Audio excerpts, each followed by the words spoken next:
Jadi ini ceritanya tentang di daerah Delhi, Burari Delhi ya? Burari Delhi India. Ya, di daerah India gitu.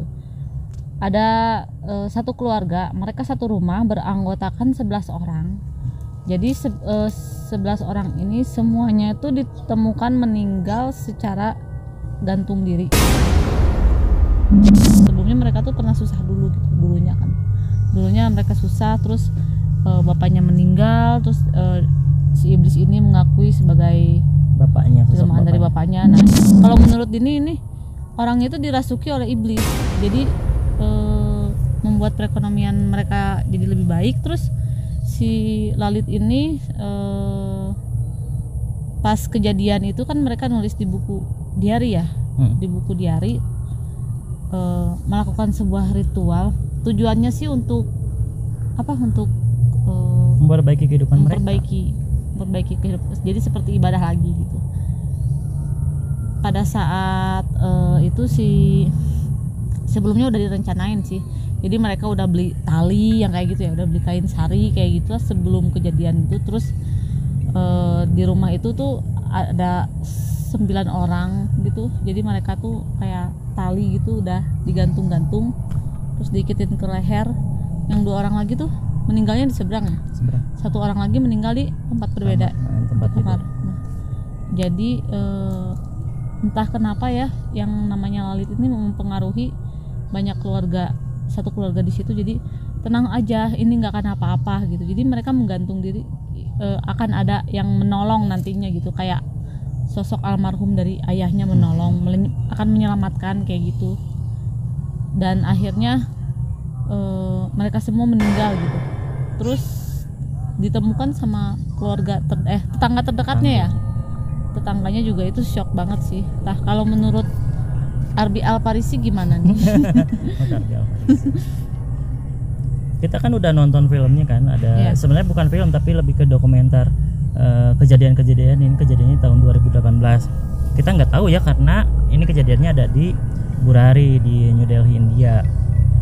Nah, sebenarnya kejadian awalnya tuh ketika, kalau misalnya dari kacamata Arbi, secara pasti lihatnya secara psikologi ya. Kalau kamu kan secara mistis tadi ngelihatnya bahwa ada sosok iblis yang merasuki orang tersebut sehingga dia terpengaruh oleh iblis tersebut yang menyerupai ayahnya, katanya ayahnya. Oke, dan akhirnya mengikuti sebuah ritual tersebut. Kayak gitu ya. Itu kita sebut itu sebuah ritual kan? Oke. Kalau menurut kacamata Arbi, Arbi ngelihatnya secara logis dan secara psikologi itu berhubungan dengan pola-pola kehidupan yang terjadi di masa lalu. Nah, kalau dilihat dari runtutan kehidupannya, masalahnya si Lalit ini, dulunya dia waktu kecilnya tuh sekitaran tahun 88 dia pernah kecelakaan sepeda motor. Iya ada. Kecelakaan sepeda motor sampai dia diopname di rumah sakit. Setelah diopname rumah sakit kurang lebih kalau nggak salah 7 hari. Nah, setelah masa penyembuhan tersebut dia bertemu dengan teman-temannya. Nah, ada keanehan ketika ngobrol dengan, misalnya sama kamu ngobrol, tahu-tahu dia tidur kondisinya. Jadi lagi ngobrol gitu. Iya, ada kelainan otak gitu. Kata dokter itu emang pada saat kejadian itu pasti ada beberapa kelainan otak yang mengakibatkan kalau ngobrol dengan orang lain tuh tahu-tahu tidur kayak gitu.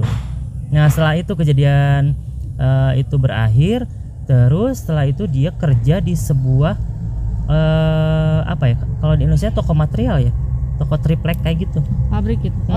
Toko triplek kayak gitu. Nah, ketika toko triplek tersebut dia berselisih paham dengan bosnya masalah upah, penggajian yang membuat dia berselisih paham dan akhirnya dia dikurung di sebuah tempat, di sebuah ruangan, terus dibakar dia. Ruangan tersebut dibakar. Nggak tahu suruhan bosnya, nggak tahu atau mungkin orang yang nggak suka dengan dia. Pasti ada sangkut pautnya dengan bos tadi. Nah, terus dibakar. Setelah dibakar, akhirnya banyak asap yang masuk ke dalam paru-paru dia, sehingga yang membuat dia tuh tidak bisa ngomong.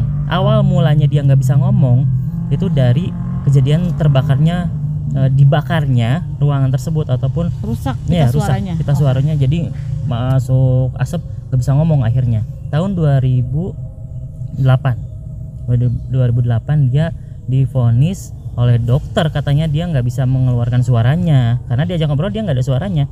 Dan akhirnya setelah kejadian tersebut berlangsung 2008 sekian berlanjut, akhirnya dia nikah dan akhirnya dia punya anak. Oh ya, istrinya Tina namanya. Iya, Tina namanya, Tina. Dan yang menyesakan itu dia tidak bisa memanggil anaknya. Anaknya karena seorang ayah pasti pengen manggil anaknya kan. Nah, sepanjang perjalanan itu dia nggak bisa ngomong, nggak bisa manggil anaknya, dan akhirnya pada suatu ketika ayahnya meninggal. Sosok itu adalah sosok panutan bagi dia, sosok yang membuat dia bisa apa ya, bisa mencontoh, berlindung dan lain sebagainya. Akhirnya dia meninggal, ayahnya meninggal. Pada saat dia meninggal, setelah meninggal kejadian tersebut, dia didatangi sosok ayahnya. Tadi diceritakan tadi di awal, didatangi sosok ayahnya. Dia harus melakukan sebuah, bukan ritual ya, tapi membaca doa yang dia tahu. Kayak nyanyian gitu nyanyian, ya? jadi kayak kalau di Jawa mah kidung yang lengser wengi kayak gitu kan, itu adalah kidung biasanya yang dari wali-wali kan. Ya kalau di India beda lagi, mungkin di agama Hindu ada nyanyian yang untuk memuji para dewa-dewa, dewa-dewi itu. Nah, itu harus dilakukan jam 10 malam. Jam 10 malam itu harus dinyanyikan. Si Lalit ini diam aja, nggak bisa nyanyi. Orang lain udah nyanyi selesai, pada saat kejadian tersebut tahu-tahu dia nyanyi sendirian. Wah, sakti katanya. Maksudnya bukan sakti, ada sebuah keajaiban karena dia disuruh mendiang ayahnya yang sudah meninggal. Ada bisikan ataupun masuk ke dalam mimpi.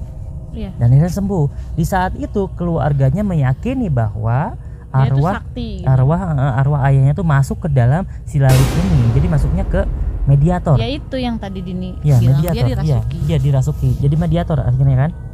Akhirnya berjalan karena dia meyakini bahwa bisikan ayahnya yang tadi disebut ayahnya padahal itu adalah iblis. Iblis ya masuknya ya. Karena dia menyesatkan.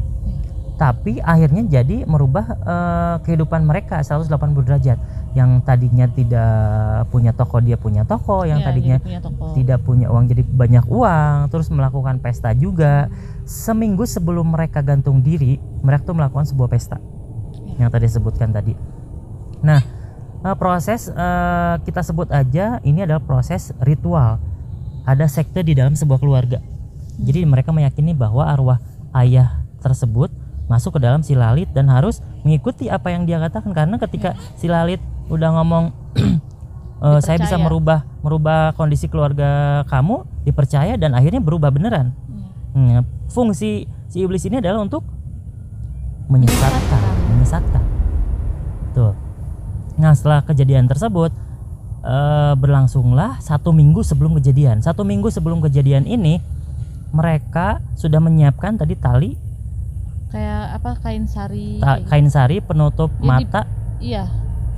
Oke, mereka sudah menyiapkan hal tersebut dan akhirnya mereka dibisikin sama Lalit. Si Lalit tuh ngomong, kalian harus melakukan ini untuk membuat sebuah perubahan. Seperti halnya sebuah pohon beringin kan suka ada tali-talinya gitu kan. Nah, jadi mereka baris-baris gitu. 9 orang di sebuah teralis besi. Beberapa teralis besi 9 orang, 1 orang di seberang, 1 lagi di kamar. Nah, itu dia bilang katanya dapat bisikan dari ayahnya bahwa ini tidak apa-apa. Karena ini semuanya akan baik-baik saja. Ini akan berproses selama 5 sampai 10 menit. 5 sampai 15 menit. Ini akan prosesnya seperti itu. Dan akhirnya mereka ditemukan tewas oleh tetangganya pada pagi harinya. Proses pagi harinya juga kan kocak ya. Maksud kocaknya gitu, dia kan punya tokonya tuh sering didatangi supplier susu murni. Pada datang diketok-ketok sama tetangganya, nggak diambil itu di susu. Biasanya kan dia buka toko jam 5 gitu. Ini belum buka. Akhirnya dilihat tetangganya kepo, kenapa ya belum buka. Pada saat masuk naik tangga, Tau-taunya ada yang gantung diri, dia lapor ke tetangga, wah ada yang bunuh diri, ada yang meninggal, berapa orang, mana tahu dia berapa orangnya. Nggak tahu ada berapa orang karena lihatnya aja udah takut, udah kaget ya yang bunuh diri kayak nggak gitu. mungkin dia ngitung gitu. Nggak mungkin. Akhirnya dia lapor polisi gitu. Iya, lapor polisi langsung. Dan ini di berita-berita India disebutkan bahwa ini adalah pemujaan sekte di dalam sebuah keluarga. Jadi sekte itu sekte mini, cuman keluarga dia. Tapi nggak ada tetangga yang tahu. Mereka tuh orang biasa, orang gitu. baik, orang mereka suka ngasih makanan pada orang yang nggak punya kan, religius, baik sama tetangganya, keluarganya. Dan akhirnya berita simpang siur tentang disebutnya blow up media. Jadi media itu nyebutin bahwa ini adalah perbuatan sekte atau misalnya pemujaan terhadap iblis. Tapi dalihnya adalah itu adalah arwah ayahnya. Tapi ketika diserahkan kasus ini kepada psikiater, psikolog, dan klinikal hipnoterapis juga ada di situ. Mereka menyebutkan bahwa Lalit ini mempunyai sebuah delusi itu jadi tidak bisa membedakan yang nyata dan imajinasi. Delusi itu nggak bisa ngebedain ini nyata atau tidak, nggak bisa. Dan akhirnya karena dari kecil dia punya trauma yang besar, pernah diejek temennya sampai dia kecelakaan di motor, pernah dibakar di sebuah gudang, dan akhirnya itu mengakibatkan kalau di kondisi psikologi itu adalah kecenderungan untuk diskoneksi dengan lingkungan sekitar, dengan kondisi sosial. Jadi nggak ada koneksi dengan orang-orang, koneksinya dengan hal yang dia dapat bisikan kayak gitu. Nah itu kondisi psikologis yang disebutnya. Tapi itu ada? Ya, psikosis namanya. Ada orang yang misalkan sering dengar bisikan-bisikan kayak gitu, itu bukan benar-benar dibisikin sama sosok atau gimana gitu. Mereka tuh punya bentuk trauma itu harus diberesin dulu yang di masa lalu. Kalau misalnya nggak diberesin bentuk trauma tersebut, itu akan menjadi diskoneksi dengan kehidupan kita sekarang. Diskoneksi tuh ya yang nggak nyata jadi nyata, yang nyata jadi nggak nyata kayak gitu, diskoneksi dengan kehidupan sekarang. Makanya si Lalit ini mengalami kondisi psikosis namanya, diskoneksi dengan kehidupan dia sekarang. Dan akhirnya dia meyakini bahwa yang dia bisikin adalah bapaknya. Ya, bapaknya. Sebenarnya ini bukan bunuh diri, tapi terlebih dia mempercayai bahwa si Lalit ini dirasuki oleh arwah ayahnya. Jadi bukan bunuh diri sebenarnya. Karena ada pengalaman si Lalit itu dianggap orang sakti di keluarga itu. Ada pengalaman, wah ini emang benar-benar sakti gitu. Jadi bisa merubah keadaan perekonomian keluarga yang tadinya nggak punya jadi punya gitu. Akhirnya dia dipercaya, udah percaya aja deh, nggak akan apa-apa. Ini kan cuma ritual bentar aja, 5 menit. 5 menit 10 menit lewat langsung. Karena manusia tuh bisa nahan napas tuh sekitaran 3 menit. Nah ini gantung diri. Emang sih konyol juga ya. Ya karena mereka percaya keluarganya. Enggak, satu keluarga nggak ada yang maksudnya waras gitu, satu gitu. Karena mereka percaya ketika ngikutin si Lalit ini jadi kaya, jadi punya toko, jadi punya uang banyak. Iya sih. Istilahnya kayak gitu. Percaya aja. Kayak gitu. Ramai juga filmnya ya. Kalau pembahasan dengan yang lagi ramai sekarang tuh Indigo yang ngomongin punya teman gaib lah, punya dapat bisikan, mereka dapat bisikan dan lain sebagainya, itu bisa terindikasi delusi juga. Kalau di mata kayak psikolog, kayak hipnoterapi, mungkin itu tidak menerima kalau itu adalah sosok yang membisikkan, nggak menerima, paling delusi atau apa. Iya, karena saya nggak bisa ngelihat, kita yang orang normal nggak bisa lihat, yang bisa ngelihat kan orang-orang indigo doang yang bisa ngelihat. Nggak bisa dibuktiin secara. Cuman ibaratnya gini sih, kayak cuman saya yang bisa ngedengar.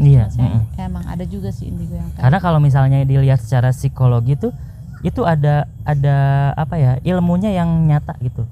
Kenapa dia bisa melakukan itu? Karena beberapa trauma yang dia rasakan ataupun dia alami dulunya. Kalau trauma ataupun gangguan mental ataupun jiwa tersebut tidak ditanggulangi secara serius, ini akan mengakibatkan psikosis tadi, bisa diskoneksi dengan orang lain, diskoneksinya, yaitu ada ilmu yang nyatanya dipelajari. Awalnya memang ibadah ya, kayak Lalit juga beribadah sesuai agamanya ya, tapi kesini-sini malah membahayakan. Karena ada gangguan. Kalau menurut Arbi sih gangguan.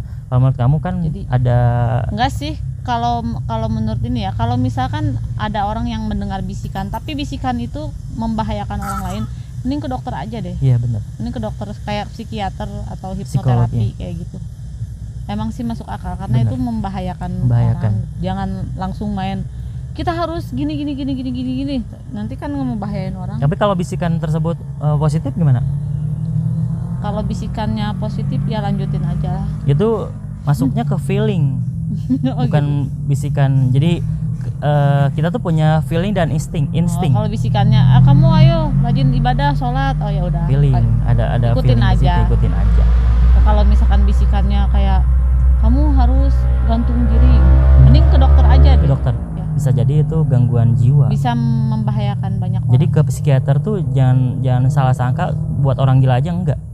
Buat orang-orang yang emang punya gangguan. Ya. Gangguan kayak bisikan, kenapa sih tiap malam tuh suka ada bisikan-bisikan yang buat saya tuh nggak bisa tidur. Nah kayak gitu langsung datang ke psikiater. Ya. Kayak gitu. Kapan kita harus ke psikiater? Kalau misalnya ini sangat mengganggu dalam kehidupan kita. Apalagi sampai Ya. bisa membahayakan nyawa diri sendiri atau nyawa orang. Terlebih ke gangguan jiwa sih kalau misalnya ke psikiater. Kalau psikolog tuh lebih ke mental. Oh beda psikolog Beda. sama psikiater. Beda. Biasanya hipnoterapi yang terakhir tuh suka dapat rujukan dari psikiater ataupun psikolog. Biasanya melakukan pola Kalau udah hipnoterapi. nggak mampu gitu Ya. langsung hipnoterapi. Iya. Kayak gitu. Kayak gitulah ceritanya. Oke, kalau misalnya kalian pengen nge-review film-film yang pengen kita bahas dengan pandangan kita secara kayak misteri, film horor, mistis, oke. horor tapi kita bahas secara psikolog gitu. Psikologi dan mistis. Apakah ada kaitannya atau tidak? Nanti ketemu lagi dengan kita di channel Arbi Alfarisi. Bye.